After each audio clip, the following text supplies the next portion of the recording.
પાલિતાણાના હાથિયાધાર ખાટકીવાડ વિસ્તારમાં સલીમભાઈ રીસમણે ગયેલ તેમની પત્નીને સાસરિયામાંથી ઘરે લાવવા માટે તેમના પરિવાર સાથે ગયેલા એ દરમિયાન ઘરમાં ઝઘડો સર્જાયો હતો। પત્નીએ આવવાની ના પાડતા બોલાચાલી વધી ગઈ હતી અને ત્યારબાદ તેમના સસરા, સાસુ તેમજ અન્ય અજાણ્યા શખ્સોએ સલીમભાઈ અને તેમના પરિવાર પર તીક્ષ્ણ હથિયાર અને ઈંટોધોકા વડે હુમલો કર્યો હતો, જેમાં સલીમભાઈને ઈજા પહોંચતા તેમનો પરિવાર તેને તાત્કાલિક સારવાર માટે ભાવનગર સરટી હોસ્પિટલ ખાતે ખસેડવામાં આવેલ।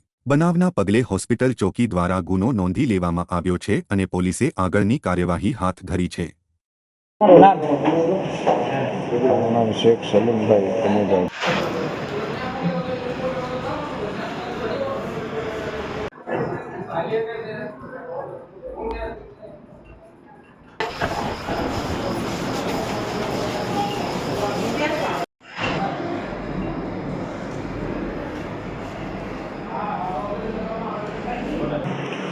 મારું નામ શેખ સલીમભાઈ ગનીભાઈ।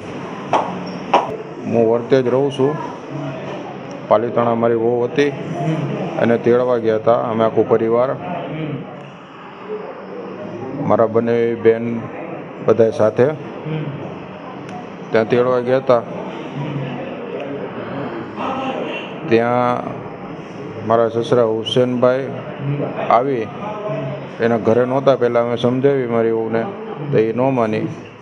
પછી એના મારા સસરા સાથે મેં વાત કરી, અમે બધાએ વાત કરી, એક વાત બી માનવા માટે એ તૈયાર નહોતા અને અમને ધાક ધમકી આપીને અને ઘરથી બહાર નીકળી જવા કહ્યું અને પછી ગાળાવાળી બોલી।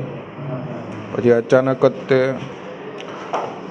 કોઈ હથિયાર લઈ આવ્યા એનો અને હથિયારથી, ઈંટડાથી અને સરિયાથી એમને મારવામાં આવ્યો। મારવામાં હુસેનભાઈ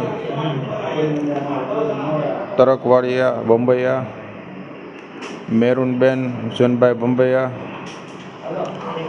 હુસેનભાઈનો ભાઈ ઇબ્રાહીમભાઈ,